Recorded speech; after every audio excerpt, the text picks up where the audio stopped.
আকাশবাণী কলকাতা খবর পড়ছি নিবেদিতা লাহিড়ী। প্রথমে বিশেষ বিশেষ খবর। অর্থমন্ত্রী নির্মলা সীতারামন বলেছেন, সরকার আর্থিক বিকাশ ত্বরান্বিত এবং সুসংহত উন্নয়ন সুনিশ্চিত করার মধ্য দিয়ে আত্মনির্ভর ভারত গঠনের লক্ষ্যে কাজ চালিয়ে যাচ্ছে। তিনি আজ রাজ্যসভায় কেন্দ্রীয় বাজেট নিয়ে আলোচনার জবাবি ভাষণ দিচ্ছিলেন। প্রধানমন্ত্রী নরেন্দ্র মোদী লোকসভায় অর্থমন্ত্রী নির্মলা সীতারামনের বাজেট বক্তব্যের প্রশংসা করেছেন। লোকসভায় আজ শিল্প সংক্রান্ত বিধি সংশোধনী বিল 2026 পাশ হয়েছে। পশ্চিমবঙ্গে এসআইআর নিয়ে প্রস্তুতি খতিয়ে দেখতে মুখ্য নির্বাচন কমিশনের নেতৃত্বে নির্বাচন কমিশনের পূর্ণাঙ্গ বেঞ্চ আগামীকাল রাজ্যের মুখ্য নির্বাচনী আধিকারিক ও সংশ্লিষ্ট সব পক্ষের সঙ্গে বৈঠকে বসেছে। বাংলাদেশের ত্রয়োদশ জাতীয় সংসদ নির্বাচনের ভোট গ্রহণ শেষ হয়েছে, চলেছে ভোট গণনা। ব্রাজিলের রাষ্ট্রপতি Luis Inacio Lula da Silva প্রধানমন্ত্রী নরেন্দ্র মোদীর আমন্ত্রণে 18 ফেব্রুয়ারি ভারত সফরে আসছেন।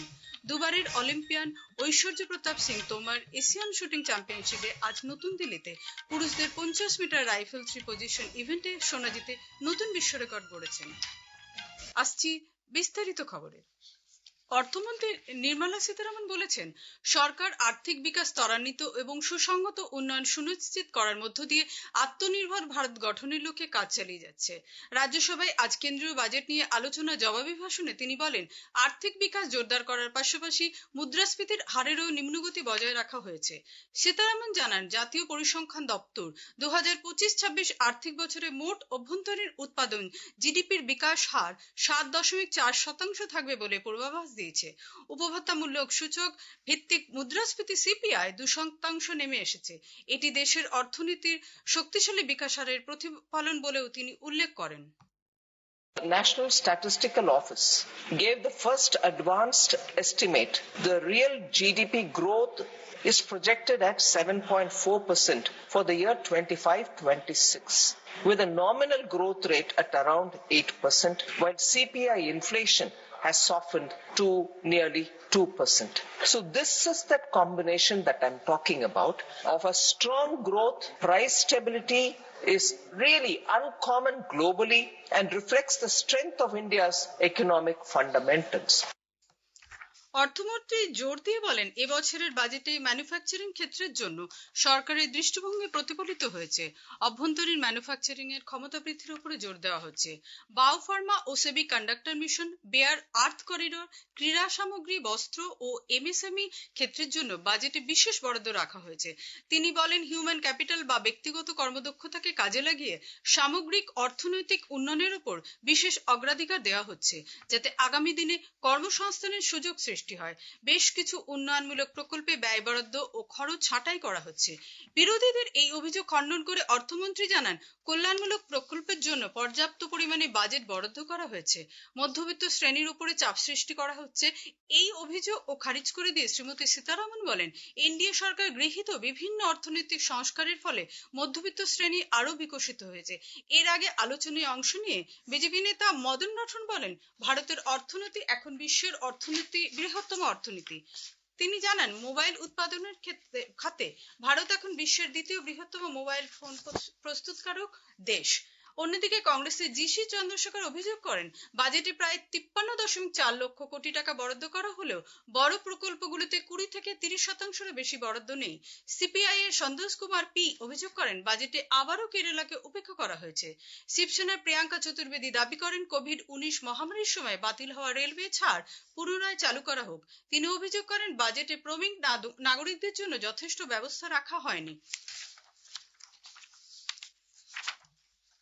পশ্চিমবঙ্গ সরকার একের পর এক কেন্দ্রীয় প্রকল্প রূপায়ণে বাধা সৃষ্টি করছে বলে রাজ্য বিজেপি সভাপতি সাংসদ শ্রমিক ভট্টাচার্য মন্তব্য করেছেন। রাজ্যসভায় আজ কেন্দ্রীয় বাজেটের সমর্থনে বক্তব্য রেখে তিনি বলেন, বিগত বছরগুলিতে 3600টি কোম্পানি তাদের সদর দপ্তর পশ্চিমবঙ্গ থেকে সরিয়ে অন্যত্র নিয়ে যাচ্ছে। এ রাজ্যের শিক্ষিত যুবক যুবতীদের চাকরির সন্ধানে অন্য রাজ্যে যেতে হচ্ছে।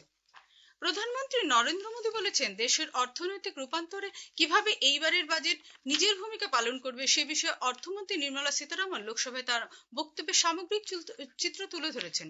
সংসদের নিম্নকক্ষে বাজেটের উপর আলোচনা চলাকালীন অর্থমন্ত্রীর একটি ভিডিও সোশ্যাল মিডিয়ায় শেয়ার করে শ্রী মোদী বলেন, শ্রীমতী সীতারামন রিফর্ম এক্সপ্রেসের উপর জোর দিয়েছেন। লোকসভায় আজ শিল্প সংক্রান্ত বিধি সংশোধনী বিল 2024 অনুমোদিত হয়েছে। এই বিলের মাধ্যমে 2020 সালের শিল্প সংক্রান্ত বিধি সংশোধন করা হলো। এই সংশোধনের উদ্দেশ্য হলো ভবিষ্যতে 3টি আইন, ট্রেড ইউনিয়ন আইন 1926, শিল্প কর্মসংস্থান আইন 1946 এবং শিল্প বিরোধ আইন 1947 এর ধারাবাহিকতা নিয়ে কোনো জটিলতা এড়ানো।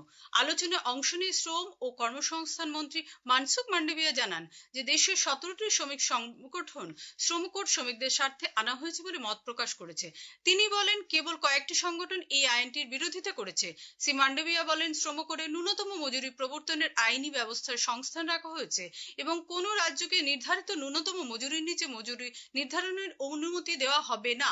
তিনি আরো বলেন, এই কোড পুরুষ ও নারীর সমান মজুরি নিশ্চিত করেছে এবং শ্রমিকদের সময়মতো মজুরি প্রদানের ব্যাপারেও নিশ্চয়তা দেয়।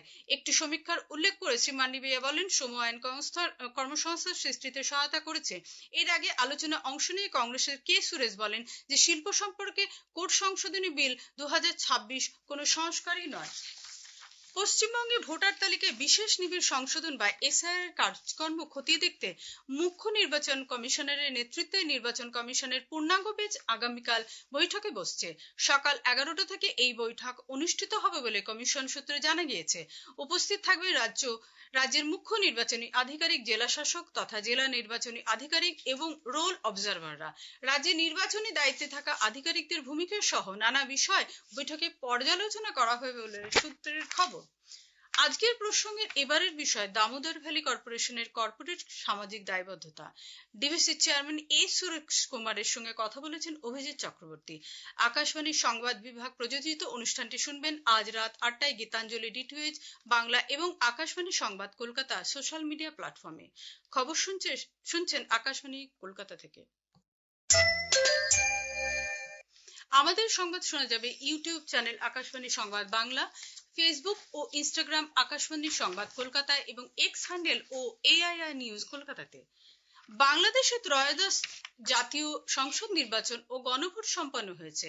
দেশের 299টি আসনে সকাল 7:30টা থেকে ভোট গ্রহণ শুরু হয়। বড় কোনো সমস্যা ছাড়াই নির্বাচন মোটের উপর সুষ্ঠুভাবে সম্পন্ন হয়েছে। সে দেশের নির্বাচন কমিশন জানিয়েছে, ভোট কেন্দ্রের ভেতরে যারা নির্ধারিত সময়ের মধ্যে প্রবেশ করেছিলেন তারা সকলেই মতাধিকার প্রয়োগের সুযোগ পেয়েছেন। ভোট গ্রহণ শেষ হওয়ার পরে গণনার কাজ শুরু হয়েছে। রিটার্নিং অফিসার এবং নির্বাচন কমিশন সমস্ত ফলাফল একত্রিত করে ভোটের ফলাফল প্রকাশ করবে। প্রসার ভারতীর সংবাদদাতা জানাচ্ছেন, বাংলাদেশে ত্রয়োদশ জাতীয় সংসদ নির্বাচন এবং গণভোট আজ ভারতীয় সময় বিকেল 4তে শেষ হয়েছে। 299টি সংসদীয় আসনের ভোট নেওয়া হয়। নির্বাচন কমিশনার বরিষ্ঠ সচিব আখতার আহমদ জানিয়েছেন, কয়েকটি বিক্ষিপ্ত ঘটনার ছাড় ভোট গ্রহণ পূর্বে মতের উপর ছিল শান্তিপূর্ণ। তিনি জানান, দুটি জেলা থেকে গ্রেনেড বিস্ফোরণের খবর পাওয়া গেছে। শারীরিক অসুস্থতার কারণে 4 জনের মৃত্যুর খবর পাওয়া গেছে। তবে কয়েকটি রাজনৈতিক দল নির্বাচন প্রক্রিয়া নিয়ে প্রশ্ন তুলেছে। নবল সিং परमार, আকাশবাণী সংবাদ, ঢাকা। পাকিস্তানের সুপ্রিম কোর্ট জেলবন্দি প্রাক্তন প্রধানমন্ত্রী ইমরান খানের চোখের পরীক্ষার জন্য একটি মেডিকেল বোর্ড গঠনের নির্দেশ দিয়েছে। ইমরান একটি চোখে দৃষ্টিশক্তি হারিয়েছে বলে খবরে প্রকাশ। পাশাপাশি সে দেশের শীর্ষ আদালত পাকিস্তান তেহরিকে ইনসাফ পিটিআই দলের প্রতিষ্ঠাতা ইমরানকে তাঁর সন্তানদের সঙ্গে সাক্ষাৎকারেরও অনুমতি দিয়েছে। ব্রাজিলের রাষ্ট্রপতি Luis Inacio Lula da Silva প্রধানমন্ত্রী নরেন্দ্র মোদীর আমন্ত্রণে ভারত সফরে আসছেন। ইন্ডিয়া এআই ইম্প্যাক্ট সামিট উপলক্ষে 18 ফেব্রুয়ারি থেকে 22 ফেব্রুয়ারি পর্যন্ত তিনি এই দেশ সফর করবেন। আজ নতুন দিল্লিতে বিদেশ মন্ত্রকের মুখপাত্র রণধীর জয়সওয়াল সাংবাদিকদের জানিয়েছেন, রাষ্ট্রপতি লুলা দা সিলভা একাধিক মন্ত্রী এবং বাণিজ্যিক প্রতিনিধি দল নিয়ে আসবেন।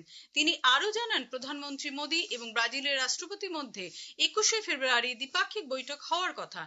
রাষ্ট্রপতি দ্রৌপদী মুর্মুর সঙ্গেও তিনি সাক্ষাৎ করবেন। রাশিয়া গতরাতে ইউক্রেনের উপর ড্রোন ও ব্যালিস্টিক ক্ষেপণাস্ত্র দিয়ে আক্রমণ চালিয়েছে। এর ফলে দেশটির বিদ্যুৎ ব্যবস্থার ব্যাপক ক্ষতি হয়েছে এবং রাজধানী কিয়েভ সহ নিপ্রো ও ওডেসা শহরের কয়েক হাজার মানুষ তাপবিদ্যুৎ ও জলের অভাবে মুখোমুখি হয়েছে।